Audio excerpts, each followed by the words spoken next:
Hello আমার বাংলাভাষীরা বন্ধুরা, বাংলা প্রিয় আমার ভাইরা বন্ধুরা ও মা বোনেরা, একটা জিনিস আপনারা খেয়াল করবেন। আমি কিন্তু বিষয়টা খেয়াল করি, চিন্তা ভাবনা করি। সত্যিকার অর্থেই আমরা সকলেই জানি, প্রত্যেকটা গর্ভে ধারণী মা, জননী যারা, প্রত্যেকের আমরা মায়ের গর্ভ থেকেই দুনিয়ায় এসেছি। প্রত্যেকটা গর্ভধারিণী মা প্রত্যেকটা সন্তানকে, আপন নিজ সন্তানকে প্রাণের চেয়েও বেশি ভালোবাসে। এটা বাস্তব কথা। কোনো মা নিজ সন্তানের ক্ষতি চায় না, সর্বদা মঙ্গল কামনা করেন, মঙ্গল চাই, অমঙ্গল চায় না। তারপরেও কিছু সন্তান রয়েছে যারা কুলঙ্গার, অবাধ্য হয়, যারা মা বাবাকে কষ্ট দেয়, মা বাবাকে গালিগুলোজ করে, মা বাবাকে অযথা কাঁদায়, শাসন করে, মা বাবাকে চোখ রাঙায়। এমন কিছু কুলঙ্গার আমাদের সমাজে রয়েছে। তারা হচ্ছে কুসন্তান। তেমনইভাবে পশ্চিম বাংলার বাংলাভাষীর জননী প্রত্যেকটা বাংলাভাষীকে স্নেহ করেন, ভালোবাসেন। প্রত্যেকটা বাংলার জনসাধারণকে জাত ধর্ম নির্বিশেষে প্রত্যেককে সন্তানের মতন, ছোট ভাই বোনেদের মতন ভালোবাসেন। ইনি হচ্ছেন মাননীয় মমতা ব্যানার্জি, বাংলার জননী, পশ্চিম বাংলার জননী। কেউ কারো মায়ের রূপে, কারো দিদির রূপে। আমি মায়ের রূপ মনে করি। আমার মায়ের বয়সী মেয়েটা, আমার মা জীবিত আছে, প্রায় 66 বছর বয়স। তো মমতা ব্যানার্জিরও ঠিক এমনই বয়স, 70-এর ভিতরে। আমি মনে করি সত্যিকার অর্থেই মাননীয় মুখ্যমন্ত্রী মমতা বন্দ্যোপাধ্যায়, যিনি বাংলার জনগণের জননী, জননেত্রী, তিনি প্রত্যেকটা বাংলাভাষীর মঙ্গল কামনা করেন এবং তিনি যথারীতি কথা দিয়ে কথা রাখেন।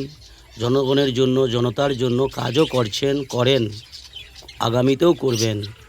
কিন্তু আমাদের বাংলাতে কিছু কুলঙ্গার রয়েছে, যারা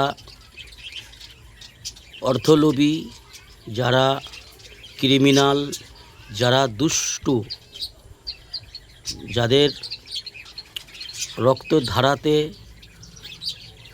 অপবিত্র রয়েছে, যারা নোংরা চিন্তা চেতনা করে, নোংরা ভাবনা যাদের মধ্যে রয়েছে, এমন কুলঙ্গার কিছু আমার বাংলার ভাই রয়েছে, বন্ধু রয়েছে এবং মা বোনেরাও রয়েছে, যারা শুধুমাত্র অপরের প্রলোভনে পড়ে নিজ বাংলাকে, নিজ সমাজকে, নিজ পরিবেশকে এবং নিজের সংসারকে তছনছ করার জন্য ব্যাকুল হয়েছে। তো আমি সমস্ত বাংলার জনগণকে বলবো, বাংলার সমস্ত বন্ধুদের বলবো, মা বোনেদের বলবো, আজ 17ই এপ্রিল, অর্থাৎ অতি সামনেই, অতি সন্নিকটে আমাদের বিধানসভা ইলেকশন, 23শে এপ্রিল, 19শে এপ্রিল। তো সময় অতি সামান্য। সঠিক ডিসিশন নিয়ে সঠিক জায়গায় নিজের ভোটটা প্রদান করবেন, যাতে করে আমাদের বাংলা উত্তেজিত না হয় এবং আমরা বাংলায় বিপদগ্রস্ত না হই।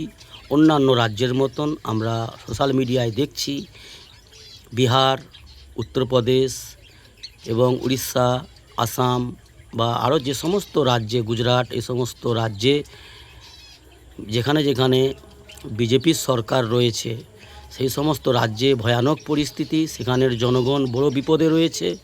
জনসাধারণ মানুষ, গরিব শ্রেণীর মানুষ, অসহায় মানুষরা বড় বিপদে রয়েছে। তাদেরকে বিপদে রাখা হয়েছে, তাদেরকে কষ্ট দেওয়া হচ্ছে, তাদের অধিকার ছিনিয়ে নেওয়া হচ্ছে। সেহেতু আমাদের কর্তব্য আমাদের বাংলাকে সুস্থভাবে টিকিয়ে রাখা এবং আমাদের বাংলাকে সুস্থতার সঙ্গে বাঁচানোর চিন্তা ফিকির করা প্রত্যেকটা বঙ্গবাসীর কর্তব্য। নিজ বাংলাকে, নিজ মহব্বতের বাংলাকে, স্নেহের বাংলাকে, পছন্দের বাংলাকে উত্তেজিত হতে দেবেন না। নষ্ট হতে দেবেন না এবং নিজেদের ক্ষতি নিজেরা করবেন না। এটা আমার অনুরোধ আপনাদের কাছে। যদি আমার কথা আপনাদের মনোনীত হয়, আমার কথাগুলো মেনে চলবেন এবং আপন বন্ধু বান্ধব আত্মীয় স্বজনদের মধ্যে শেয়ার করে দেবেন। বন্ধুরা ভালো থাকবেন। ওদিক সেদিক কান না দিয়ে পরের কথায়, পরের মিথ্যা প্রতিশ্রুতিতে, মিথ্যা কুমন্ত্রণাতে না পড়ে নিজ মূল্যবান ভোট সঠিক জায়গায় অর্থাৎ টিএমসি পার্টিকেই প্রদান করবেন, যাতে করে আমাদের বাংলা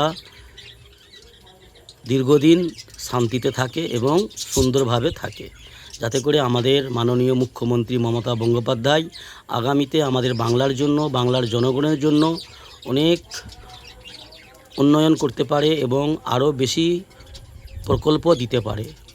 আমার সমস্ত বাংলাভাষী বন্ধুদের অনুরোধ, বন্ধুরা ভালো থাকবেন, সুস্থ থাকবেন, বিশৃঙ্খলা করবেন না, সঠিক জায়গায় নিজের ভোট প্রদান করবেন।